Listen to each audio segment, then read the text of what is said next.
वो जिसको पसंद नहीं कर रहे हैं उस पे यूएपीए लगा दे रहे हैं। तो यही बात है कि जो तुमको ना हो पसंद, जो तुमको हो पसंद वही बात करेंगे, वैसा चाहते हैं। में रहने के बाद उनके ऊपर कोई आरोप साबित नहीं हो पाता है। तो क्या आपको नहीं लगता कि इस जो कानून बना, इस कानून को तो बनाई किसी और सरकार ने, लेकिन इसका दुरुपयोग अब हो रहा है? व्यक्ति को जो इस देश के लिए बुकर प्राइज लेकर आया है, गॉड ऑफ स्मॉल थिंग्स 1997 में बुकर प्राइज मिलता है अरुंधति रॉय को। बहुत ही प्रबल, बहुत ही शक्तिशाली, बहुत ही हर समय हमेशा से बोलते आए हैं। अरुंधति रॉय हर समय चाहे फार्मर लॉ पे बात हो, चाहे किसानों मजदूरों पे बात हो, चाहे छात्रों के सवाल पर बात हो, हर समय बोलते आई हैं और यही सरकार को चुभने लगा है और चुभता भी है। तो ये तमाम पुरानी चीज़ों को निकाल कर लाना और एक ऐसे जिन लोगों पर भी यूएपीए लगाया गया, इन तमाम लोगों को आप देखिएगा कि हमेशा से सरकार के पॉलिसी के जो भी एंटी सृजन पॉलिसी रही है उसके खिलाफ वो मुखर रहे। नंजे जी मौजूद हैं। अभी 1-2 दिन पहले जो गॉड ऑफ स्मॉल थिंग्स बहुत ही फेमस पुस्तक है, जिन्होंने लिखा है, जो लेखिका है अरुंधति राय जी, उनके ऊपर यूएपीए लगा दिया गया। हालांकि वो भाषण 2010 का था, पता नहीं कहाँ से वो उसको निकाल करके लाया गया और उसके बेस पर लगाया गया है। और खास करके जो उनको लेफ्ट सपोर्टर और लोगों की आज़ादी के बारे में, खासकर मैं तो नहीं बोलूँगा कश्मीर की आज़ादी जिस तरह से आरोप लग रहे हैं, वो आदिवासी जो समाज है, दलित समाज है, उनकी भी एक वॉइस रही है, बहुत बोल्ड वॉइस रही है। इस पर हम बात करेंगे। सर, आपका बहुत बहुत स्वागत है हमारे चैनल पर। बहुत शुक्रिया आपका। क्या कहना चाहेंगे, जो मामला नया उभर के आ रहा है, 2010 का मामला है करीब करीब। देखिए 2010 का मामला हो या फिर 2015 का मामला हो, इन जिन लोगों पर भी यूएपीए लगाया गया, ये तमाम लोगों को आप देखिएगा कि हमेशा से सरकार के पॉलिसी के जो भी एंटी सिटीजन पॉलिसी रही है उसके खिलाफ वो मुखर रहे, हमेशा से बोलते आए हैं।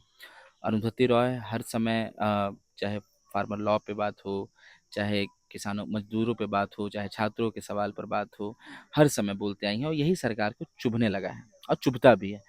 तो ये तमाम पुरानी चीज़ों को निकाल कर लाना और एक ऐसे व्यक्ति को जो इस देश के लिए बुकर प्राइज लेकर आया है, गॉड ऑफ स्मॉल थिंग्स 1997 में बुकर प्राइज मिलता है अरुंधति रॉय को। बहुत ही प्रबल, बहुत ही शक्तिशाली, बहुत ही हर समय बोलने वाली महिलाओं में शामिल हैं अरुंधति रॉय। तो ये सरकार को इतना डर है ऐसे लोगों से। आप देखिएगा कि जितने लोग हैं यूनिवर्सिटी के पढ़ने वाले स्टूडेंट, उन पे यूएपीए लगा देना, पढ़ाने वाले लोग, टीचर्स, प्रोफेसर्स भीमा कोरेगांव के दौरान उन पे लगा देना, एनएसए के ज़रिए उन पे लगा देना, एक फादर स्टैन स्वामी को मार देना जेल में, ये भी इसी सरकार के समय हुआ है। तो अभी यही है कि जितने भी लोग प्रमुखता के साथ खड़े होकर बोल रहे हैं, पहली सब में खड़े हैं, उस पर एक कार्रवाई कर रही है। और इस देश में संविधान को, फ्रीडम ऑफ स्पीच को ये सरकार पूरी तरह से तहस नहस करना चाहती है। यही सरकार है ना कि जो आज से 4-5 महीना पहले बोलती थी, 3 महीना पहले बोलती थी 400 पार आएगा तो संविधान बदल देंगे। संविधान में लोकतंत्र भी बदलना चाहते हैं ना, वो लोकतंत्र भी ख़त्म करना चाहते हैं, संविधान भी ख़त्म करना चाहते हैं। और वो चाहते ही नहीं है कि कोई भी विपक्ष में रहे, कोई भी सवाल करने वाला रहे। वो चाहते हैं कि सिर्फ एक ही नाम रटा जाए, एक ही मन की बात को सुना जाए और बाकी हर तरफ खामोशी छा जाए। तो इसके खिलाफ हम लोग बोल रहे हैं, हम लोग लिख रहे हैं और अरुंधति रॉय के पूरी तरह से हम समर्थन में हैं। एलजी सक्सेना का जिस तरह से ये आया है, सैंक्शन किया गया है उनके यूएपीए को, ये पूरी तरह से कंडेमेबल है। ठीक है। हम एक चीज़ देखते हैं कि अगर देश में कोई भी छोटी से छोटी चीज़ें होती हैं, बिल्कुल शोर हो जाता है हर तरफ। एक इतना बड़ा मामला है, इतनी बड़ी लेखिका है, भारत ही नहीं पूरी दुनिया में इनका नाम, ठीक है। क्या अभी तक कोई उस प्रकार का कोई एक्टिविटी नहीं दिख रही है? नहीं, लिखने वाले बिल्कुल लिख रहे हैं, जेएनयू के स्तर पे भी हम इसके खिलाफ लिख रहे हैं, बोल रहे हैं। प्रतिरोध सभाएं भी हम करेंगे, इसका प्रतिरोध भी, क्योंकि बहुत ज़रूरी है आज के वक्त में खड़े होकर ये कहना कि हम देश के लोगों के साथ हैं, संविधान के साथ हैं, लोकतंत्र और बोलने की आज़ादी के साथ हैं।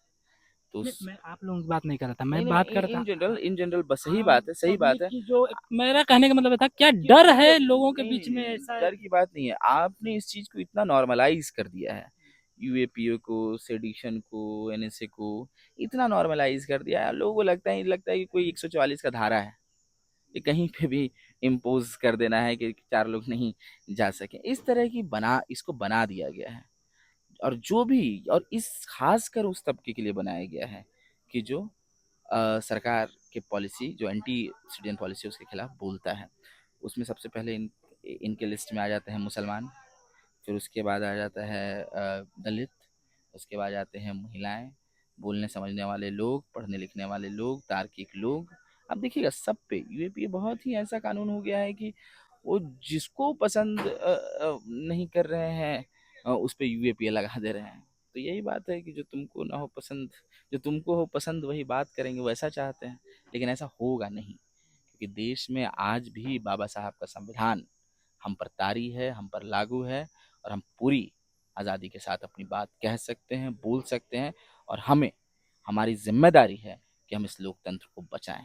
बिल्कुल, शायद यही कारण भी है कि हम देखते हैं कि जो भीम आर्मी के चंद्रशेखर थे उनके ऊपर रासुका लगा दिया गया। यहीं से कुछ स्टूडेंट निकले, उनके ऊपर यूएपीए लगा दिया गया। और जो भीमा कोरेगांव की बात कर रहे थे, उसमें भी बहुत सारे लोग ऐसे निकल जाते हैं जिनको यूपीए तो लगा दिया जाता है, 4 साल 5 साल जेल में रहने के बाद उनके ऊपर कोई आरोप साबित नहीं हो पाता है। आप तो क्या आपको नहीं लगता कि इस जो कानून बना, इस कानून को तो बनाई किसी और सरकार ने, लेकिन इसका दुरुपयोग अब हो रहा है? बहुत बहुत अच्छे ढंग से दुरुपयोग करने में सरकार माहिर है। और आप देखिए कि ये तमाम लोगों पे तो लग ही रहा है। जितने बोलने समझने वाले लोग हैं, जैसे उमर खालिद हो गए, सरजील हो गए, और तमाम जितने लोग हैं, आप नाम मतलब ले सकते हैं सबका, भीमा कोरेगांव के लोग हो गए, किसी पर भी अभी तक आरोप सिद्ध नहीं हुआ है। सबको सालों साल जेल में रखा गया। और इसी में ना मैंने जोड़ा था नाम फादर स्टैन स्वामी का, कि जिनकी जेल में मृत्यु हो जाती है, मौत हो जाती है। हालांकि वो मौत नहीं, वो हत्या है। कि आप जिस तरह से किसी को, एक बुजुर्ग को जेल में रखते हैं, तो वो हत्या के तौर पे गिनी जाएगी। शरीर से 90% एक व्यक्ति है जो मूव नहीं कर सकता है, उसको आप अंडा सेल में रखते हैं। ये कहाँ का कानून है, कहाँ का नियम है? अभी वो बेल पे हैं जी, जी साई बाबा। अच्छा, इसी भी कड़ी में मैं एक जोड़ दूं, एक जो कफिल खान थे, डॉक्टर कफिल खान, उनके कितने जो किस्से हैं, कहानियां अभी भी गांव में प्रचलित हैं, खासकर गोरखपुर के एरिया में। उनके ऊपर भी रासुका लगा दिया गया था और उसके बाद से उनके ऊपर आरोप नहीं सिद्ध हो पाया। बिल्कुल, ये रासुका इसलिए बिल, आपको भी पता है कि अपनी नाकामयाबी को, अपनी कह लीजिए कि अपने निकम्मेपन को छिपाने के लिए योगी सरकार ये करती है। और जो इंसान बच्चों के लिए खड़ा रहता है, जो इंसान उन तमाम बच्चों के लिए जिनकी मौतें हुई उनके लिए बोलता है, उनके लिए ऑक्सीजन सिलेंडर के लिए बात करता है, बार बार कहता है, और योगी सरकार नहीं सुनती है, तो उसी के खिलाफ रासुका लगा देती है कि जो बोल रहा है। क्योंकि इन इतने इगोइस्टिक लोग हैं, ये इतने घमंड है इनमें, कि इनको लगता है कि मेरे खिलाफ कोई एक शब्द ना बोले। मैं वही बोल रहा हूँ कि इस देश में ऐसा होने वाला नहीं है। इस देश के किसानों ने इनकी हालत ख़राब कर रखी है, और इस चुनाव में इस देश के गरीबों ने इनकी हालत ख़राब रखी है। तो जो 400 का घमंड था वो भी तोड़ा गया, और आने वाले वक्त में इनकी सरकार भी टूटेगी, ख़त्म होगी। अच्छा, एक और सवाल है मेरा कि इसी कानून को लेकर के मैं थोड़ा सा डिटेल जाना चाहता हूँ कि जो कानून बना था उस समय तो किसी और चीज को देख करके बनाया गया था, लेकिन जिस तरह से सरकार का दुरुपयोग हो रहा है, आपको नहीं लगता है इसको या तो हटा दिया जाए या तो इसमें कुछ अमेंडमेंट करने की जरूरत है, कुछ संशोधन करने की जरूरत है? क्योंकि हम देखते हैं लगातार विपक्ष की आवाज को, चाहे वो दलित में चंद्रशेखर आजाद हो, मुस्लिम में जैसे अपने नाम लिया मोहम्मदन कम्युनिटी में सरजिल इमाम उमर खालिद, चाहे जो भी जो बोलने वाले, सोचने वाले, समझने वाले लोग हैं, भीमा कोरेगांव के लोग, अरुंधति राय जैसे लोग, खासकर एक विशेष वर्ग के जो सरकार को अपोज करते हैं, किसी की भी गवर्नमेंट हो उसके खिलाफ इस सरकार में खास करके उनके ऊपर यूएपीए का चार्ज किया जा रहा है। तो इसमें संशोधन की या हटा ही देने की ऐसी कोई? मुझे लगता है कि ऐसे कानून ये ब्रिटिश के ज़माने में होते थे, सेडिशन जैसे, और ये सारे कानून। तो ब्रिटिश तो हम पर पूरी तरह से हमला ही करने आए थे। उनका मकसद था देश पर हमला करना, देश के लोगों को लूटना। नहीं नहीं, मैं आपको बता देता हूँ। मैं इसलिए बोल रहा हूँ कि इतना इस तरह का कानून वो लोग लेकर आए थे जो हमें लूटना चाहते थे, और तो आप बोल रहे हैं बीजेपी हमें लूट रही है। आप इसको बरकरार करके रखे हैं। सिर्फ लूटने की बात नहीं है, वो उनके कई सारे ऐसे कानून हैं जो सीधे सीधे देश के लोगों को फांसी पर चढ़ाए हैं। भगत सिंह जैसे लोगों को फांसी पर चढ़ा देते हैं। बीजेपी को मैं अंग्रेजों से, एक मिनट, बीजेपी को अंग्रेजों से क्यों जोड़ देते हैं आप लोग?